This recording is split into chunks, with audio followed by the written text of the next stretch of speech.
the last time we played, he gave me two bagels.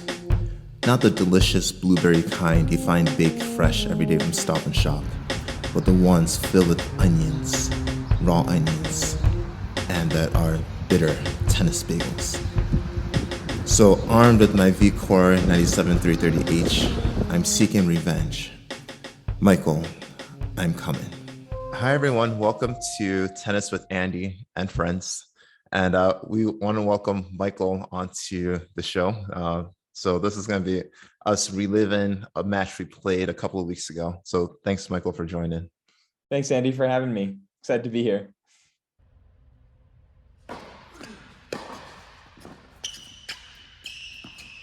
So we start off with Michael with a 1-0 lead. I didn't show the first game because it was chock full of errors from my side. It always takes me a while with these yellow pickleball lines to try and see like what's the ball versus what's the yellow line.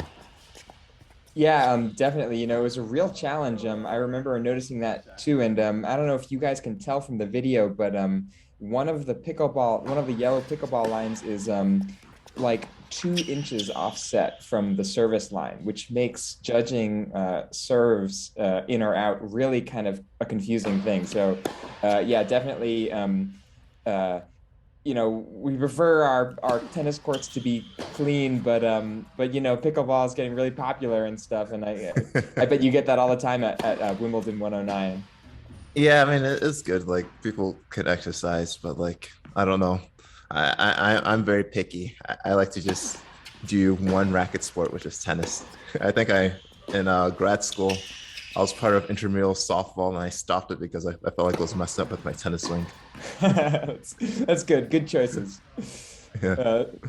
One thing I'm noticing right away is that that's something that these videos are really useful for analysis of your play and I noticed, in the game just prior to this, when I was serving on this side, my right leg was really swinging out around, like kind of my energy was kind of rotating, and this match actually really inspired me to work on like pushing my weight forward. So I'm glad to have learned that from this. And that's awesome. I think that's the purpose of why we record, and that you don't it's a difference between what you think you're doing versus what you're actually doing. And I'm speaking from experience in terms of I've hyper analyzed all my strokes and I'm like, oh yeah, I'm definitely taking a full take back on everything, and then I look at my backhand, it's like half take back. But it's good. Yeah, very familiar. Yeah.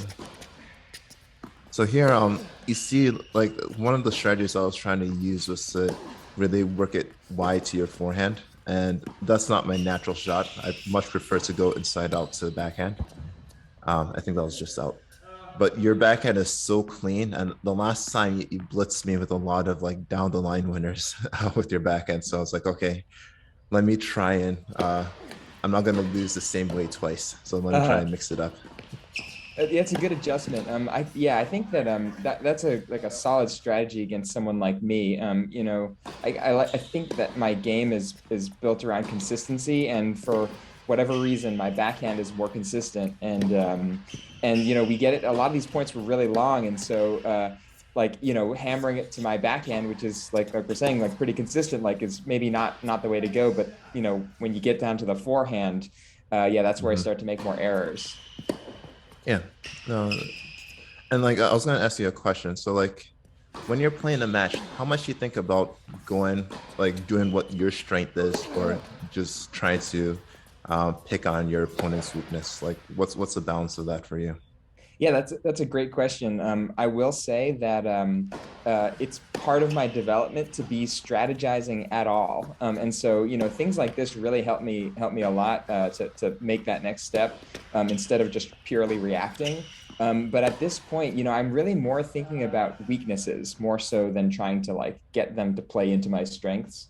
Like for example, here, I do usually try to pick on your backhand, Andy. I'm telling you that, and hopefully that won't reveal too much strategy. But yeah, I definitely try. Yeah.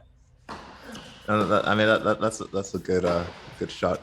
Like especially if you're able to have me moving and trying to hit backhands, then that's where I'm comfortable. If it's Mm. just kind of like stationary backhands, then I feel nice and like in a good rhythm. Uh-huh. Except when I do something stupid like that, like what was I trying to do a drop shot off that shot? But but no, It's it's a good strategy. it's so interesting how like that mental break, that sort of like you lose focus for a minute, not necessarily with the stroke, but because you've stopped making decisions, and so you do something kind of silly, and you're like, what Yeah. am I doing? Why am I? That's not a shot. But it looks great when it goes in though. That's for sure. Yeah. Uh, So yeah. Oh, I was meaning to ask you, Michael. I think you just switched rackets to. Can you tell us a little bit about your racket change and what you feel you're getting more or less out of this racket? Yeah, absolutely. So I had been hitting with the V-Core 98 for a long time. Well, I had been hitting it for the better part of a year. Love that racket. My take on it is that it has no opinions. It just lets you play your game. And That was a nasty ace. Hold on. Yeah, yeah, thank you. Yeah, nasty I ace. was looking at Keep on going. that's spun more than I thought it would. Um, but in this match, and for the past several months, I've been hitting with the 95, the VCore 95. And Mhm. I actually like it better. I love the 98. I would recommend it to anybody, but the 95, if the 98, if I felt like that had no opinions, the 95 is even more so. They really, oh yeah, nice get. Yeah. Oh Oh, man. good point. That's another one of those stick volleys you had. That was so annoying. Oh that yeah, but you're that saying the 98 has no opinions. Yeah, that actually that stick volley is a great example. The 95, like, as compared to the 98, like you can hit any shot that you want with the 95. Whereas the Mhm. 98 has a little bit more extra power and a little extra spin that would make those kinds of volleys a little bit more difficult. Yeah. What you get in return is power and spin from the baseline, which the 95 has less of. But I love the versatility. I just really appreciate it, and I think I'm going to stick with it. It's a good stick and like just to give you racket nerds a history behind it. So Michael's talking about the latest VCore 95. I believe Alex released it last year. The one before that, the one that's released in 2018, that was in Tango Red. It had a bit more feel than this one, but it really needed weight to be added. And then prior to that, you had the SV95, the one that the Chapo uses. Maybe he might be switching this year. And even before that, you have the infamous VCore 95D, which is one that Wawrinka uses, but he puts like a ton of lead tape at 309 to really beef up the swing weight. I So see. it's a beautiful racket. I think the one that you're using now is like the one that's best, like pretty much out of the box. No I needs to def customize.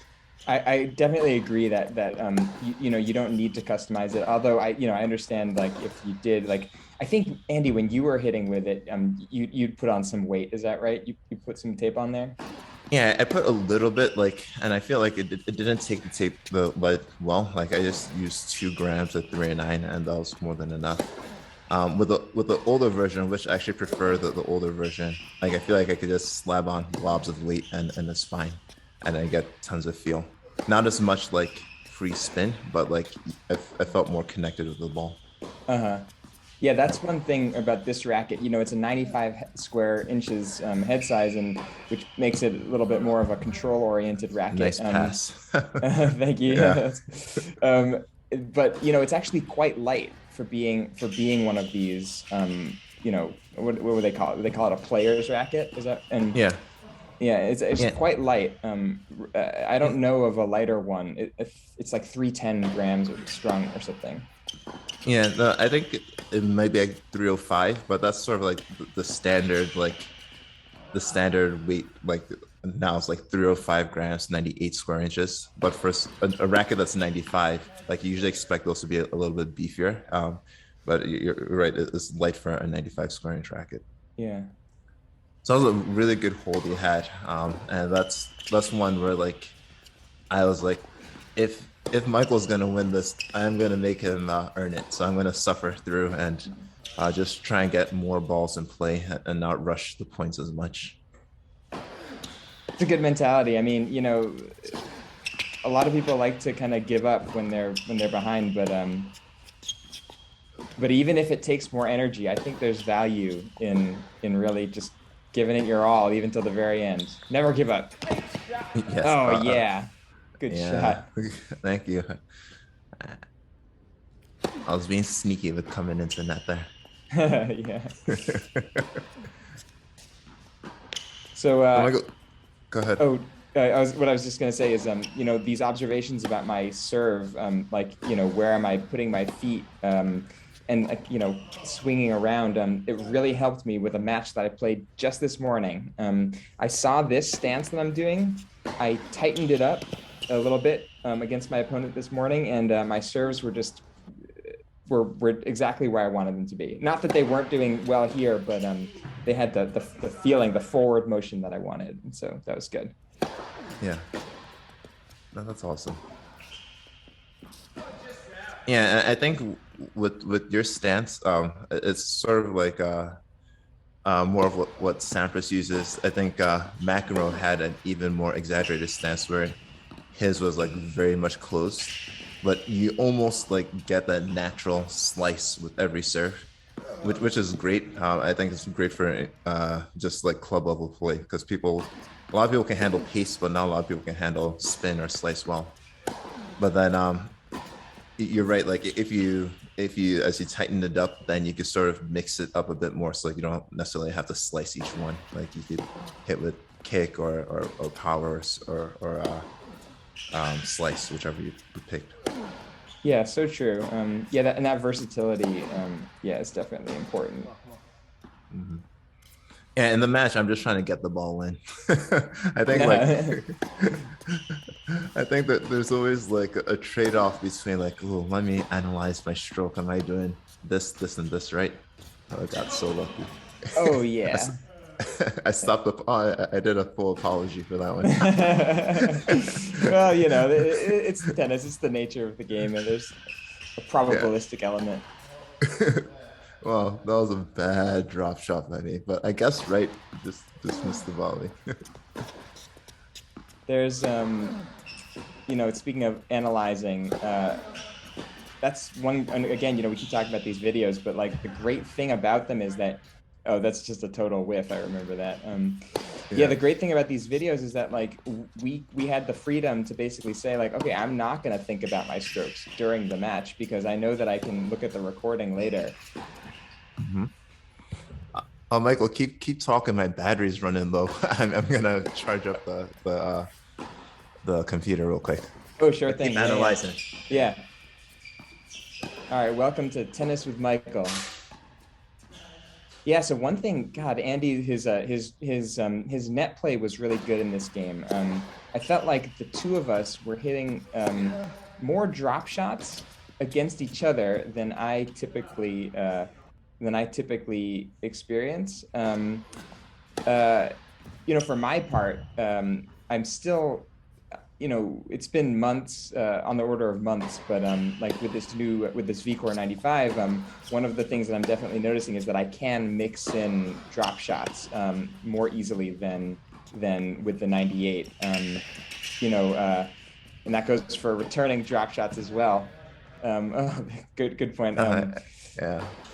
I was just talking about how the VCore 95 has the touch needed to mix in drop shots more frequently, and I Oh yeah. appreciate that. Yeah, That, that's perfect, and especially with your game, like you're so solid from the back. Like a lot of people could judge moving left and right, but not a lot of people could judge moving up and down. So like once you throw in the drop shots, and like I know when you've thrown in some slices as well, and that's really like messed me up. So nice shot. thank you. Starting to feel the forehand. It's been on Yeah, vacation for a while. yeah, that's a scary thing seeing Andy charge up the forehand side on a short Yeah. ball. Yeah. So with this game, like before this game in particular, I said I'm gonna hit every ball to your forehand, and this was probably one of the best points I've ever had. Look at that; those shots are great shots. Oh yeah, Nice shot. That's finish it up on the backhand. I mean, coming in at that angle though is really effective. Like it's interesting. Like I was there, but I couldn't get that. Like you didn't hit the ball far away from me, but I wouldn't. I was not going to get that. Yeah, I was just like, let me hit the ball as hard as I possibly can, and not worry about what direction it's gonna go. Yeah, yeah. So And yeah. it's good and it's safe. It wasn't going to miss. Sometimes you just need a lot of speed. Yeah, but that's the thing with you, Michael. Like I can't play passive. Like if I play passive, I'm gonna lose. So you're forcing me to go for these shots. Like for that shot, like you're forcing me by your defense and your game. So that's how I should be playing all the time. But for some reason, I play to the level of my opponent, right? So if my opponent is giving me junk, then I return junk. But like you're giving me such clean balls, I have to really go for it. So I just was told something really interesting and related to what you just said, which is that it is there's a thing people say is that like if you're not careful, then not only can you start to accidentally imitate the kind of the quality of balls as your opponent, but you can actually start to imitate their body language and their body posture and their tension Mhm. level. And so I was told to try really hard to stay centered in myself and not worry about what the other guy's doing and just play your game. Yeah, no, that's really smart. So yeah, at the end here, I came in strong with the 6-2 for the first set. I love this the scorecard, by the way. It's good, nice touch. It And took a while. and yeah, I mean, you came back really nice here, and I sometimes wonder if, like, trading sets with somebody, it feels like there's like a real psychological element to it. Sort of like, the person who won the first set kind of maybe is letting up a little bit, and then the person who lost is like trying to like really put their foot on the gas. And Hmm. so I actually wonder, Andy, how much of that were you kind of like thinking about? Were you thinking like, okay, it's time here now. We're gonna kick things up a notch in the second set. Okay, yeah. I was just trying to find out whatever way I could win. So whether it's doing like cheap underhand serves like that or just keeping the ball in play. But at some point, like after we had a few breaks in the second set, I was like, I need to be offensive. So I need to dictate with my forehand. So that's what I was trying to do. And it helped. And this game I was just exhausted. I was like, please, Michael, please miss. Please miss. Please miss. So I just want to make a quick comment about your comments about like the cheap drop serve. I just want to say to your viewers that the drop serve is completely 100% legitimate. You should yeah. not be frustrated by it. You should work it into your play if you feel like it's something you want to do, but it is a 100% legitimate serve and you got to be ready for it. And I've known people that will get upset and frustrated, especially, if they lose the point or they can't get to it. And the rules are what they are, and it's fair play. And that was a great serve by Andy. He made that serve at a very important moment as well, that really started the momentum moving in his favor. And I remember thinking like, aha, like this is a nice time to be hitting this serve, and it worked. I think you won that game because of that Yeah. momentum. Yeah. So what I did is I did the underhand serve and then I followed it up with a hard serve down the tee. So it's like in baseball where you do your changeup followed by the fastball. And That's nice. yeah. I mean, honestly, like if my opponent gets mad, I'm like, okay. More advantage for me, just stay mentally strong. Yeah, But yeah. yeah. But thanks. So it's one set all. You guys leave a comment below if you want to see us play a tiebreaker to see who takes it all. We actually did play a tiebreaker, but I'm gonna release it if maybe in a couple of days. But thank you, Michael, for joining. Please like, subscribe, hit that notification bell, and if you like content like this, just let us know. And it's lots of fun and lots of fun playing with a good buddy like Michael. So thank you again. Right back at you, Andy. Thanks. All right.